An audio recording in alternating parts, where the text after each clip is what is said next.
is an artist, educator, and designer living and working in Memphis, and she graduated from the University of Memphis with a Bachelor of Fine Arts and holds a Master's of Fine Arts from the Memphis College of Art. Olinger has been included in many group shows, including Art of the South in 2018 and 19, Color Schemes hosted by Crosstown Gallery, and the Color of the Year exhibition hosted by Pantone. Her work has appeared in print in Memphis Current Magazine and in multiple New American Paintings. Olinger teaches art classes at Flicker Street Studios and teaches in the fashion department at the University of Memphis. And she is a mixed media artist whose work blurs the lines between painting and installation, digital and handmade art and design. So here is Meredith to tell you all about her work. You're muted, Meredith. Unmute. Okay, hi. Okay, I'm going to share my screen.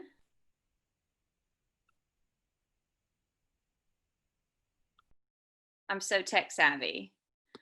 Okay, and then, oh, no.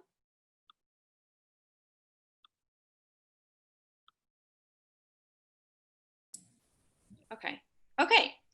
Can everyone see that? Yes. See me? All right. Okay, so again, my name is Meredith Olinger. I'm really happy that you are all here. I see some people that I know and some people I don't know, so that's exciting.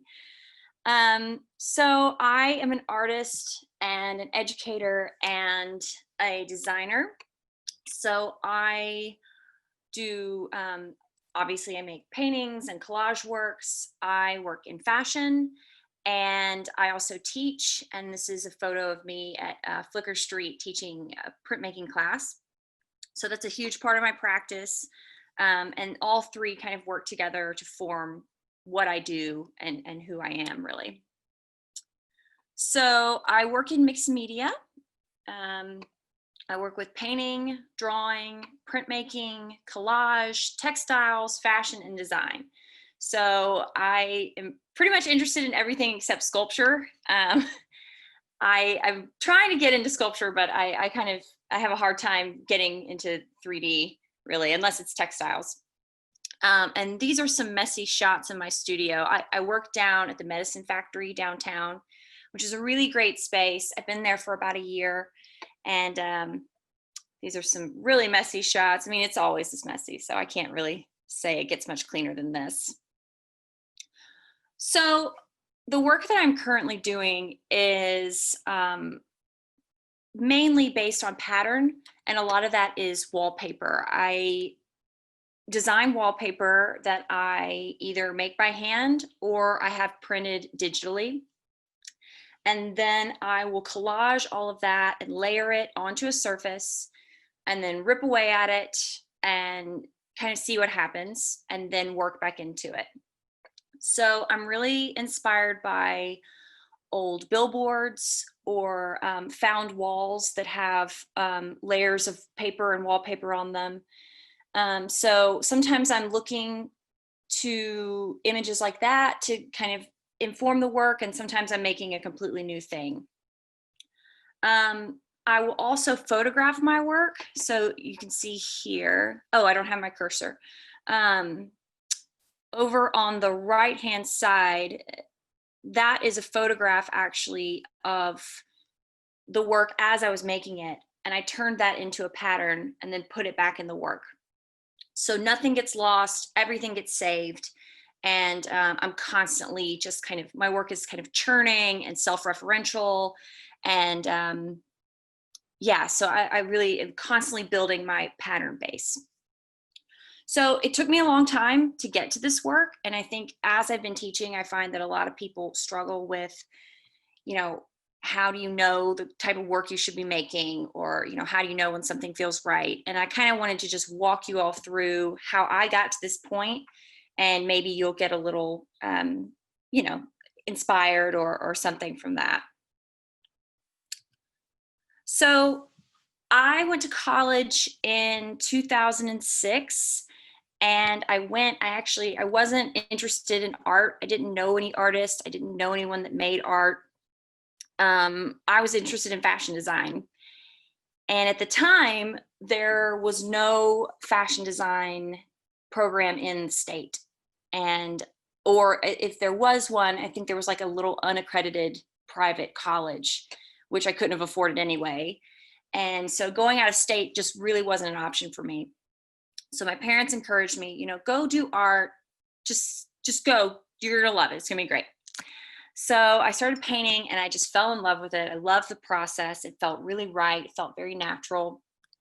And this was kind of the work I was doing when I graduated. I guess that was 2012. Um, a lot of collage. I would collage, let's see, newspaper and coupons into my work. I was really interested in advertising. And I thought about these as kind of landscapes. So I would work with kind of urban imagery and also kind of rural imagery to make these kind of abstract landscapes. And then this was another piece from my BFA, excuse me, exhibition. So my work was really rough, very textural. You can see there's some coupons down in the bottom and some just ripped from, you know, I think this is from a Memphis flyer, just slapped into my work. So I worked very quickly. I worked really, it was very intuitive and rough. And, you know, this work felt really good. And when I added collage into it, definitely, I was like, oh, I love this. This feels right. So that was kind of how I finished undergrad. So when I got out of undergrad, I think like a lot of people, I was very kind of lost, for lack of a better word. I was very, what do I want to do with my life? What am I doing? Blah, blah, blah, blah, blah. So I worked a bunch of different jobs. I worked at a paint and sip place, which was a blast. I worked at a fabric store. I worked in a bakery. I worked in a museum. I mean, this is all in a pretty short amount of time. So I was like kind of running through jobs a little bit. I was blogging a lot. I was writing a lot. I was styling and doing photography and just really trying on a bunch of different things just to kind of see how they fit, because I didn't really know what I wanted to do. But I was still making work, not as consistently as I had been in college, but these were two of the pieces that I made in that kind of interim period. So again, very influenced by billboards. I was taking photographs of billboards and painting them and then collaging into them. And it's funny now, I look back at this work and it makes total sense to me. And I think that these paintings are actually pretty strong, but at the time, you know, felt off. And I just wasn't sure where I wanted to go with it. So I got an email from, I think it was Urban Art Commission. They would send out these kind of mass emails of, you know, opportunities in the city. And I saw the Couture Trashion show that was put on by Memphis City Beautiful. And I immediately was like, I have to do this. I'm so interested in this. And the requirement was you made a garment and at least 70% of it had to be recycled materials. So I'd been working with newspaper and putting newspaper into my work. So I decided to take newspaper and twist it into twine and then weave that into a dress. So I had never done any weaving before. I'd never made my own twine. I'd actually never even constructed a garment before. All my interest in fashion design had been in styling and designing. I'd never actually made anything. So I kind of threw myself in the deep end with this, but I love the process, and the response I got from this work was very strong. How many participants on this? And she's making this comment. Can everyone hear me? Yeah, go for Okay. it. Go for Okay. it.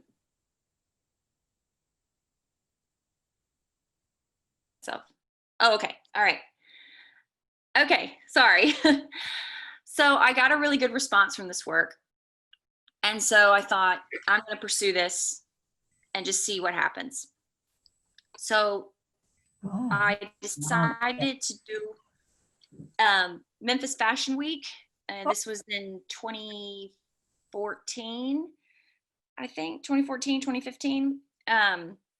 So this was part of the Emerging Memphis Designer Project. So you submit drawings and they either accept it or they don't. And so I submitted my drawings, they got accepted, and I made these 3 pieces out of fabric and also newspaper twine that I made myself, and different yarns and things like that. So this was a huge undertaking, but it was such a rush. I'd never had anything walk down a runway before. It's exactly how you imagine it. It's crazy backstage. The models are like, their hair's everywhere, clothes are flying everywhere. And then it walks down the runway and you're just like, I am such a badass. Like, I cannot believe this is happening. So that experience really is what made me think, this is what I want to do. I want to make art, because I always kind of saw this as art. I didn't really think of it as like, this is fashion and this is art. I was like, this is my artwork. So I was like, okay, I'm ready to commit to this. I'm going to go to graduate school. So I started graduate school in 2015, and I pursued the work I had been doing, working with the twine. And again, you know, I was really getting good feedback from this work. You know, all my professors really loved it. All my, you know, cohorts loved it. And, but all I was doing really was making twine. I mean, it was a huge undertaking to make all of this material. I started having actually some hand pain that just would not go away. I would ice my hands and they wouldn't stop. And it also, this work was kind of talking about waste and the environment and things that I'm interested in and that I care about, but wasn't really what I wanted to make work about. So this whole slide here represents a semester's worth of work. So this piece actually on the right of the little standing pieces, the standing weavings, that was my final piece. And I thought, you know what, this was good, but I came to grad school to find myself and my work, and I don't think this is it. So I was like, I'm done with this for now. So I decided to do Fashion Week in 2016. And looking back on this, I don't know what I was thinking. Like, doing Fashion Week and being in grad school is not a good idea. It was a lot. But I'm so glad I did, because I went really in. I did, all the fabrics I did were hand painted. All the beads I made by hand. I dyed all my own twine to weave into garments. So everything, I had my hand on everything. And the work was really bold and exuberant, and there's lots of red and lime green and turquoise and things that really felt more like me. You know, I hadn't been working with color for, you know, months. So it felt really good. And then these were a couple of the pieces. So this piece over here on the left, actually, all those beads were made by hand and then sewn one by one onto the piece. And all the fabric you see here, except for what I'm wearing, but all the fabric you see here was hand painted. And so this was really, really great. And it was kind of an eye opener for me. I was like, okay, what I'm missing from my work is joy, color, embellishment, really, you know, and all the things that I really, really loved. So I decided, you know, what I really loved about this work were all those things. And I got very invested in the pattern. So especially this red pattern, you'll see comes up in my work all the time. So after Fashion Week, I started making patterns. And I was still making work for graduate school, but it was really weird. I mean, I didn't know what I was doing, and that's fine. That's part of it, you know. But I started making these patterns, And I'm just going to kind of run through a couple of the patterns that I make. So this is actually, I think, a block print that I digitized and then altered in Photoshop. So it was kind of working with both handmade and digital, which is something I'm really interested in. This was a pattern I made. This was a drawing I did, and then I, altered it in Photoshop. That's another thing I do a lot. I love digital drawing. So this was a painting that I did in undergraduate school, and I turned that into a pattern. So all of a sudden, all these things that I had done in the past were able to kind of become relevant again for me. So I loved this work. It didn't feel like my work now, but I was able to take it and turn it into a pattern. Let's see. Again, this was a mixed media piece that I turned into a pattern. And then this actually, this piece was, I was doing a public art project that I got chosen for. And then halfway through the process, actually, I'd done all the design work. They actually rejected my work. So it was a huge bummer. But I had all this work that I'd done, and I just turned them into patterns. And so these things that kind of almost felt like failures even, or things that didn't go anywhere, I was able to bring into my work and start making patterns out of. So I was making all these patterns, and I'd found this company called Spoonflower. And if you haven't heard of it, you should check it out because it's awesome. And they allow you to upload your own designs and print onto wallpaper, fabric, and gift wrap. So it's amazing for artists. So I started, this was the first wallpaper piece that I did. And so I got a bunch of these patterns printed from Spoonflower. And then I also started painting and drawing my own patterns. So if you look in here, well, I can't use my mouse. I really wanted to kind of point out which ones were done by hand and which ones were digitally made. But I like to do both, and I like to blur those lines. And so, you can't tell what is done by hand, what's done digitally, what's painting, what's drawing, what's printmaking. It all gets jumbled in together. I also started making prints out of everything, or patterns, excuse me. I think there's a to-do list in here. I live and die by my to-do list, like a lot of people. So I would scan them and upload them into Photoshop and manipulate them and turn them into patterns. So kind of my day-to-day life was imprinted into my work. Doodles that I had done, old graphic design work that I did at an old job, just everything, every single thing that I did, even just a little doodle, I turned into a pattern, and then it made its way into this work. And this was another piece that I did, another wall piece. This is about, I think this is 8 by 12. So I was also working really large, which felt really natural. And that's another thing, I think, when you're kind of trying to find, what it is that you want to do and the kind of work that you like. I've always found that what starts to feel natural is like, okay, I'm going to chase this. Working with print and with wallpaper felt really, really good and really natural, and working large felt good and natural. So I just was like, I'm just going to go bigger, let's keep going. So this was my thesis piece that I did in 2017. And this was titled Room 1. So the walls, the outer walls are 8 by 12, and the inner wall is 8 by 8. So it was a room that you could step into and almost be kind of surrounded by. And, a lot of people were like taking selfies in front of it, which I really loved. So I was looking for something that was very bombastic, joyful, overwhelming, colorful. And this was the work that I made here. And you'll see, actually, I made it in 4 by 8 panels.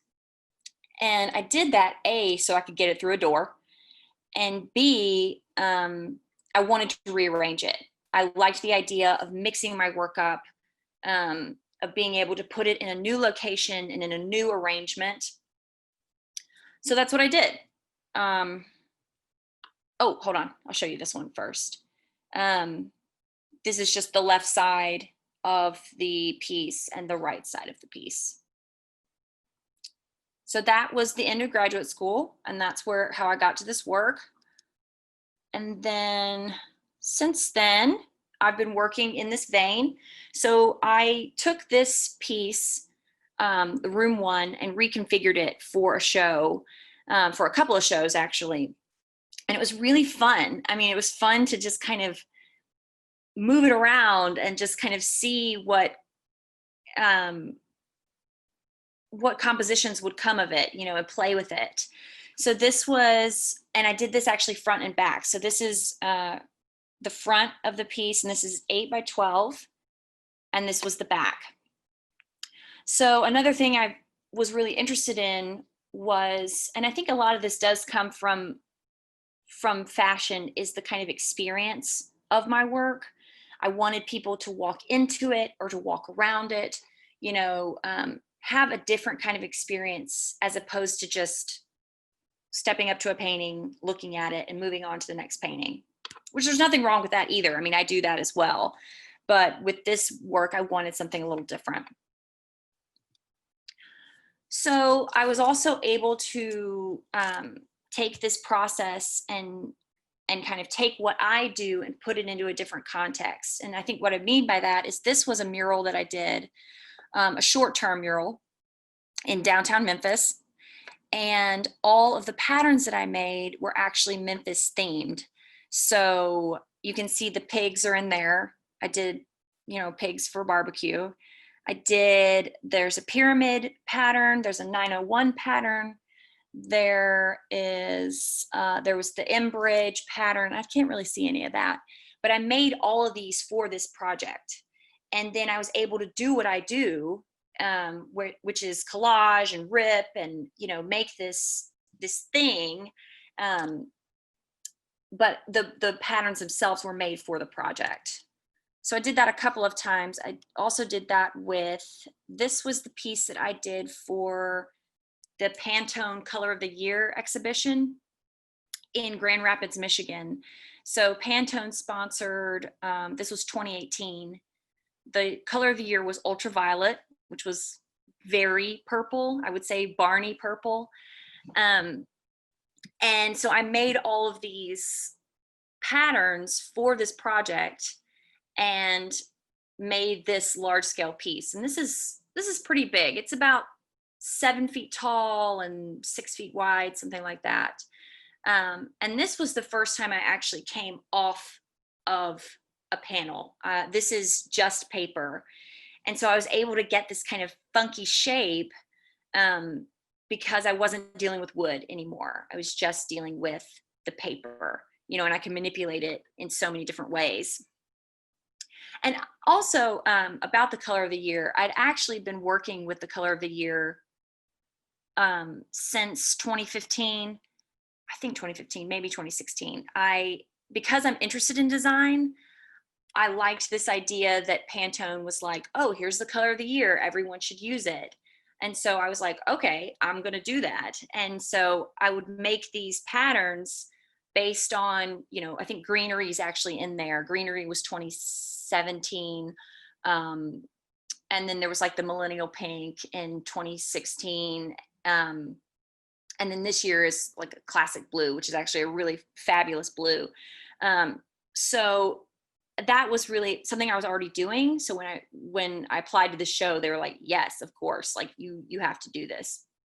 So that was really, really great. So again, in 2018, I felt like, you know, my fashion had always kind of pushed my work forward. So I was like, okay, well, I'm going to do another fashion week. So I did a smaller collection this time. I just did 3 pieces, but I still referred back to the work I was doing with ultraviolet. So I did all purples. So this time, instead of fashion kind of influencing my work, my work was leading my fashion design, which was really, really fun and different for me. And then these were the 3 pieces that went down the runway for that show. Again, lots of purple, which is not a color I would normally be drawn to at all, but working with the color of the year kind of pushes you, and you're like, okay, like, let's do purple. Okay, whatever, you know. So that was really interesting and really fun. So the time after graduate school was really full on. I was I was in a lot of shows, and I was showing my work a lot. I was making a lot of work, which was amazing. It was such a blessing. It was really great to actually like be doing the thing that I had always wanted to do. But I also was making work for shows instead of making work and then applying to shows. So I didn't really feel like I had time to sit with my work. So I applied to a bunch of residencies, and I got one, which was amazing. I went to upstate New York. Main Street Arts host a residency up there. And when you apply to a residency, they ask, what would you do with the time? And I said, I just want to paint. I had been trying to introduce oil painting back into my practice for a while. I was really struggling with it.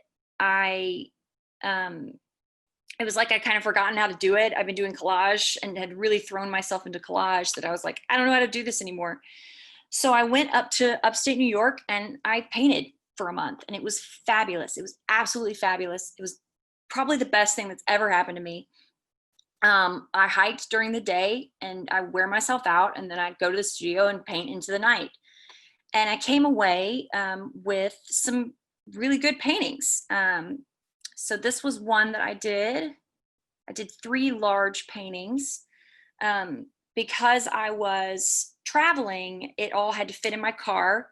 So that's when I started using a 3-foot by 4-foot panel and then pushing them together to make bigger paintings, so that's pretty much what I do now. Because it fits in my car. It's easy for me to maneuver. And then this was one of the paintings that I did as well. So since then, I've been painting a lot more, which has been really, really fun. And it's fun. I look at my work and I paint my collage work. So I'm not just kind of making it up. I am at some point, the painting gets to a point where I'm like, okay, this is a new thing, and I have to push it in a new direction. But I start by looking at my collage work, which is really fun. And that's what I've always kind of been doing, all my work. As I had someone come to my studio one time and say, your work is always eating itself. And I loved that. I thought that was so accurate. I was like, yes, that's exactly what's happening. So it was really cool to start painting from the work I'd been doing. And I had all the source material. And then this is another painting that I've done since being back, once I got back from the residency. So this is really what my work is looking like now. Once I got a handle on painting again, I was able to start incorporating it into my work. So these are a mixture of oil painting and then collage on top. Again, working in the 3-by-4-foot panel. So I could pull them apart if I wanted to. I could push them together. I could keep adding more and more on, and they're all going to fit in my car, and it's going to be great. Here are another 2 that I did. So I wanted people to not really know what was painted and what was collaged. Obviously, when you get up on it, you can tell, and when you study it, you can tell. But I was really referencing my collage work with this, and still am.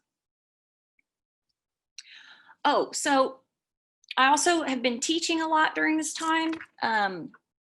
And this is just a kind of funny anecdote. I was teaching with MCA the summer classes that they used to do. And I got my class list, and it was like painting? And I was like, yeah. And it's like fashion design. I was like, totally. And then she said printmaking. And I was like, I am not a printmaker. Like, printmaking is something people have put on me. I never thought of myself as a printmaker. So instead of look at, my boss and say, hey, I can't do printmaking, I was like, well, okay, I'm going to teach myself how to do printmaking. So I started doing all of this screen printing, which I fell in love with the process. It's so quick. It's so easy. It's really great to incorporate into your practice, especially if you work with acrylics or with drawing. So I started using printmaking as a way to not make a run of prints, but to make individual pieces. And then this was an installation I did of prints that I did. I guess I would call this a run, but I don't think it's traditionally called that because they're not all the same. But I did about 75 prints and then installed them in a gallery, which was a blast. And I love seeing them. Again, I like to see my work in a kind of overwhelming way. I don't want it to have a lot of breathing room. I want you to be engulfed in it as a viewer. So this was a really fun way to do that. And that all came out of teaching. I've learned so much from teaching. So that's become a huge part of my practice as well. So that's about all I have for you. Thank you so much for tuning in. This is really, really fun. And it was really informative for me to put this talk together because it was like, oh, you start seeing the connections between your work that sometimes you don't see. And so you put it in a PowerPoint in this kind of narrative and it's like, oh, okay, this is how I got from A to B to C, and so on. So it was really, really great. And thank you all for tuning in. So Lindley, you want to take over? Yes, thank you. That was great. I'm going to try taking over the screen, but you might have to relinquish it. Oh, okay. Oh, wait. All right. How do I do that? Just go down to the share screen or actually do stop video. Is that it? Stop participant sharing. Maybe I can do it. Oh, okay, good. Hey. Great. Okay. So some people came up with some really good answers and also just some nice comments for you. Danielle warned us she had a bad connection, so I don't know if she's still here or not. But also Kristen Rambo, who is our social media person, she puts, yes, hey Kristen, she put here a link where you can find the Munch and Learns and where they lived afterwards. So if you want to watch this again or see more, you can go to that. But I wanted to know what museum you worked at. I worked for the Pink Palace, actually. I was there for about 1.5 years, and I worked in the education department, which was really great. And I did a lot of graphic design work for them. And it was a really pretty interesting job because my boss had this thing that she did where like once a year she goes to Antarctica and we do all of this like educational stuff about it. So I just fell in love with the concept of going to Antarctica, and that's definitely on my bucket list, is to go to Antarctica. And they actually have artist residencies there, and I've looked into maybe trying to do that. So that was really cool. That was a cool job. Yeah. That's amazing. I worked for a while for a division of the Pink Palace. And it was great. It was one of my favorite jobs. Yeah. And Mary Kay said, love the woven paper dress. I totally agree. I love that too. And also I was curious about whether you sew and how old were you when you learned to sew, if you do? I do sew. I taught myself kind of on the job, so to speak. So, I mean, I had definitely signed up for Memphis Fashion Week before I learned to sew, which was nuts.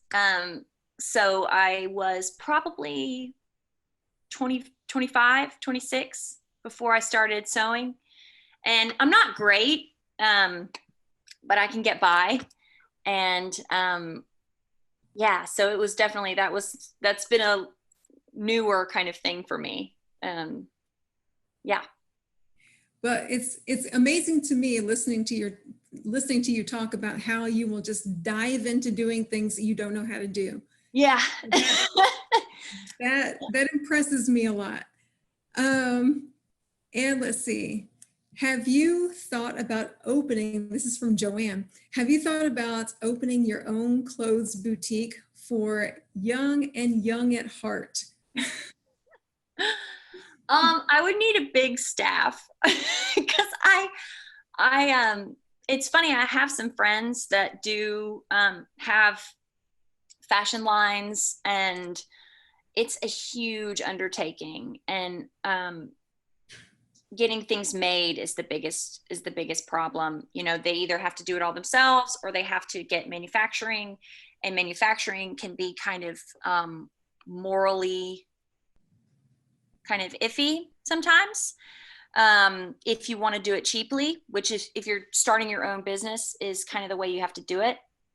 So there's a lot that goes into it, but I mean, I've always like dreamed about owning a store. You know, it's like, oh, I have all this art and like all these clothes and all this stuff, and you can just come in and just, I don't know. I don't want to sell anything. I just want to like put everything together, you know. You know, clothes, you could sell wallpaper. I know, You've just got all kinds of things. throw it all together, you know. And I was really curious about the different patterns in your work, in your wallpaper, with, you know, your printing and everything. Different things pop up, but also some of the same things pop up, including sort of this, what looks to me like a little tulip shape. You had some of that big on your clothing items, and then you had smaller ones, you know, repeated in your sort of wallpapers, and you use these little diamond shapes and then sort of leaf shapes and plant shapes. And so I was just curious about those and what draws you to those shapes, and what makes you keep sort of reusing and reinventing these shapes. I think that's really an interesting question, because there are certain patterns that I am more drawn to. And sometimes it's just aesthetic, you know.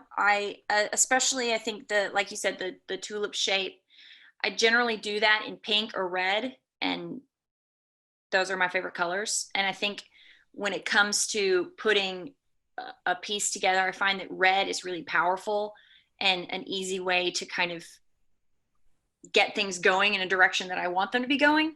So I tend to lean on that a little more. And then sometimes it's, you know, some of the patterns have no meaning at all. They're completely decorative. And then some of them carry a lot of weight, you know, and they come from somewhere very interesting to me and in my life. So sometimes it has to do with that as well. But I am partial to certain ones, you know, the hostas come up over and over again, and the little tulips, and I try and make new ones all the time too, to keep it fresh and moving forward. So. Well, Mary Kay pointed out that your screen prints are great. I agree with that. You said that I think you said you don't give them much space to breathe. And I really love that, because you balance it out well, so they do feel like that without feeling claustrophobic. And so I agree with Mary Kay. Thank you. I really like those. Let's see. I've got some big ones I'm working on right now, like 3x4 foot paper, and I'm doing some big prints. So stay tuned.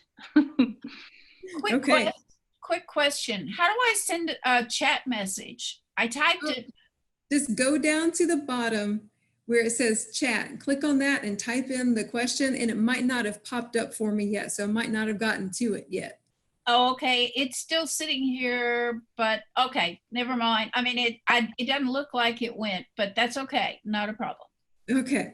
All right. Let's see. How has, Melissa Dunn wants to know, how has your work Hey, been Melissa. affected by the pandemic? Yes, hey, Melissa. How Oh. has your work been affected by the pandemic? Good question. It's been really weird. And I actually almost put a whole like slide about this. At first, I felt like, oh, I have all this time, you know? And I was working actually, so I have a space downtown, but at first I wasn't going anywhere. And so I have the little space out back where I started painting, and that was good. And it was cool to be at home, and it's been good. But I feel like lately it's kind of slowed. So I'm trying to like rev myself back up again, you know? Cause it's just like, I guess I kind of thought like, oh, this will be short term and we'll be out of here in no time, and you know, everything. And it's just kind of like, okay, this is dragging on, and I'm starting to feel the kind of lethargy of it. So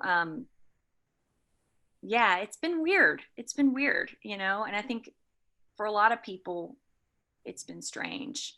And, you know, social media too, a lot of times social media can be very inspiring when you follow a lot of artists, but that's not what social media is about right now. You know, there's much more important things going on and that people are talking about. So people aren't posting their work and they're not doing things like that.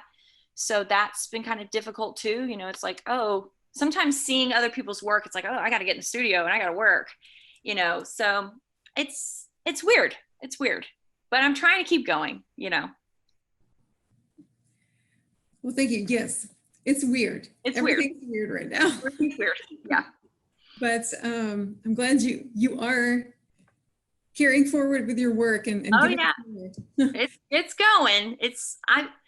You know, I like to work very fast, and I think that's if I feel like I haven't been in the studio in 2 days, I feel like, oh, I'm a failure, you know. Oh, when really it's like it's okay to slow down. Things are slow, you know. It's okay. So that's what I tell myself. It's okay. It's okay. Don't worry. It's all right. It's fine. Yeah. Carol McTire has a question. She says, I love that the seam between collage, paint, and print is so blurred. Could you speak to color choices? The work is so vibrant. So color is actually, sometimes I think of myself as kind of like a middle school girl when it comes to color. I love color straight out of the tube. I love it. I love, I like red, you know, I like true blue. And, you know, I'm not the type of person that's like, oh, let me mix a little bit of this and put a little bit of this. And I tend to use really saturated colors and very bold colors. So that has a lot to do with it. You know, I don't use a lot of earth tones really at all. So it's mostly pinks and reds and yellows and blues and purples and greens, but not anything that gets a little muddy. I don't really, that doesn't really go with me. So I think that's how it all kind of gets so, you know, bombastic. Well, we all met Danielle Sumler in the beginning, our Art to Grow, one of our Art to Grow instructors. She says, seeing your work today has given me inspiration. Learning about your process has been so enjoyable and interesting. Thank you. Thank you. I love hearing about other people's process too. And it's actually really great seeing some studios up here, you know, seeing what people are working on, you know, so it's always really nice to just get a little insight into what other people are up to, you know.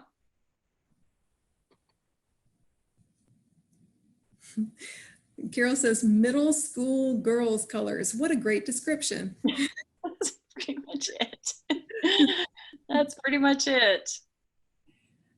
Okay, Linda, your question never popped up here for me, so I'm gonna unmute you so you can just ask the question, okay?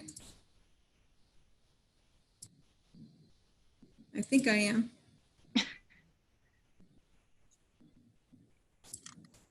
Okay.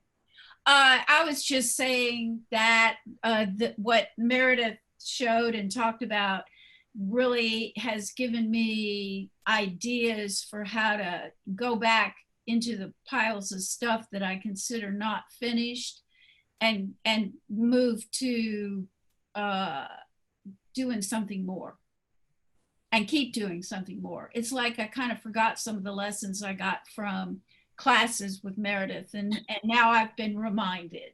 Tisk tisk. I know. Kidding. Yeah. Yeah.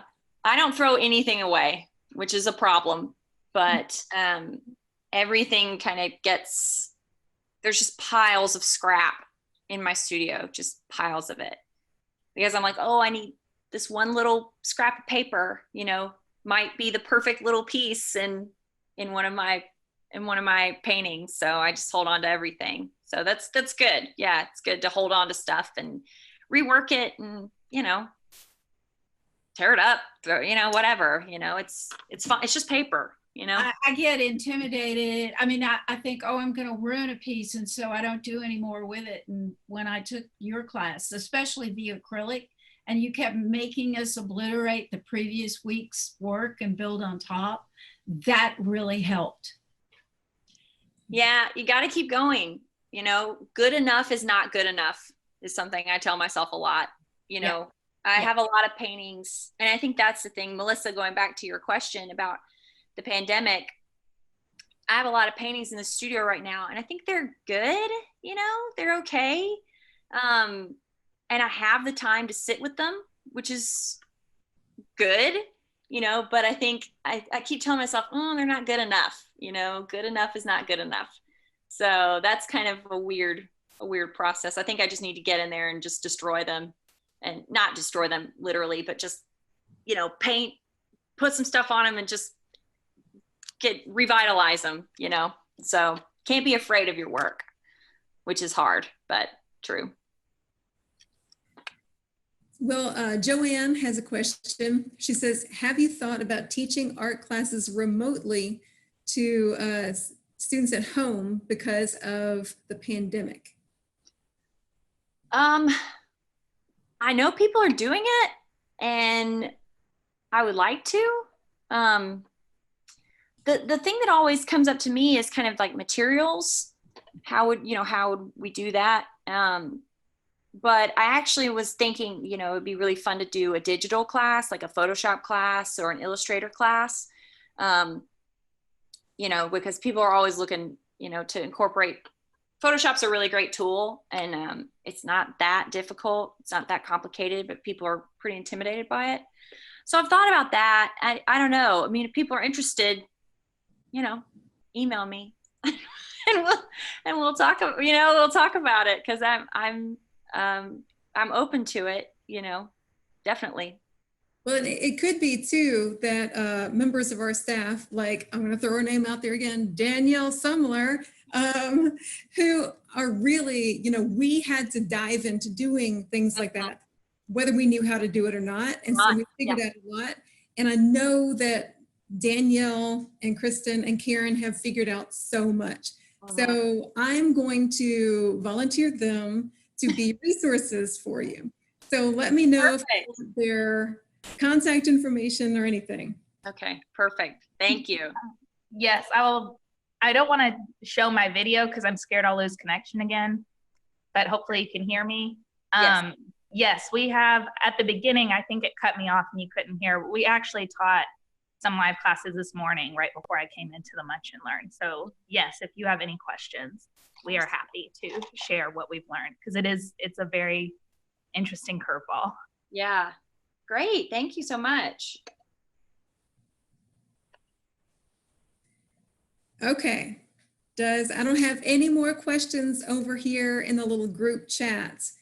Does anyone else have anything that they'd like to ask or say we can go ahead and unmute if we want to and just kind of have a little chat free for all in the last few minutes.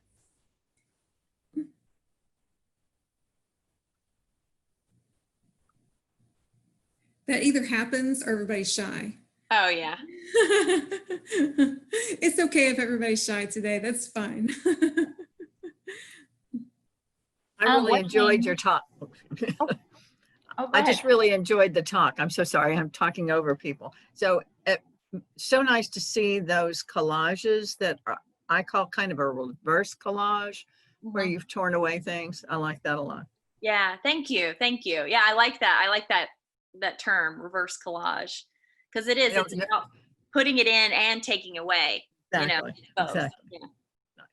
Thank you. Yes. I like the idea of the panels and how you move the panels around the it's and so that sort of triggered something in my mind, to start doing big pieces instead of it being an end into of itself, lay them on the floor and start just shuffling them. So that was a great idea.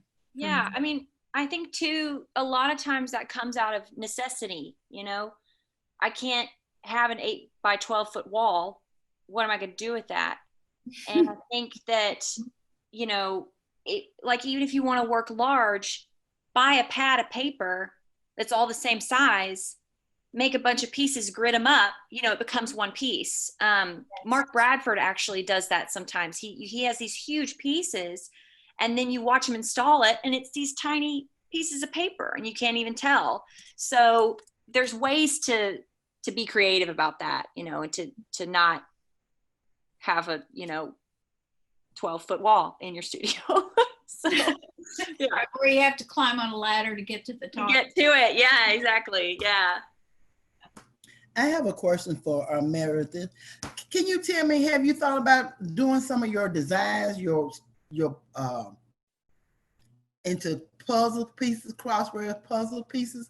Because a lot of the young folks that being in home because of the pandemic, a lot of them have bought, their parents and everybody have bought a lot of crossword puzzles. So some of your fashions, have you thought about doing some of your fashion designs into crossword puzzles for some of the young girls? That sounds so fun. I love that idea. Yeah, I know there are people that will print your work onto puzzles, and I think that sounds hilarious and fun. Yeah, I love that. That's great. I hadn't thought about that, but yeah, that sounds really cool. What's your contact information, Meredith? So if you go to my website, which is mereditholinger.com, my email and stuff is on there. So Okay. you can, anyone, please feel free to reach out if you have questions. Every time I do a talk like this, I attend a talk like this, I have questions the next day. So I love, getting in touch with people and, answering questions or, sharing ideas or whatever. So yeah, but my info is on my website. So if you decide to do the crossword puzzles, would you put it out on your webpage? Oh yeah, I'll put it on my website. Yeah. Okay. Yeah. Okay, thank you.